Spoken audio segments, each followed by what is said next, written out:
But you really have to think about what's taking place in the marketplace. The move to virtual claims has really just been emerging over the last few years.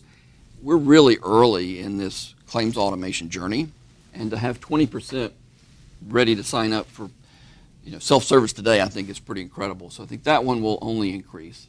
We did find of the customers that we surveyed who had experienced a claim, who had used some type of self-service option their carrier provided, there was one drawback, and we heard it consistently from the individuals, and that was that there were too many questions. And so, if you're trying to do this from your phone and type in answers, that can be a problem.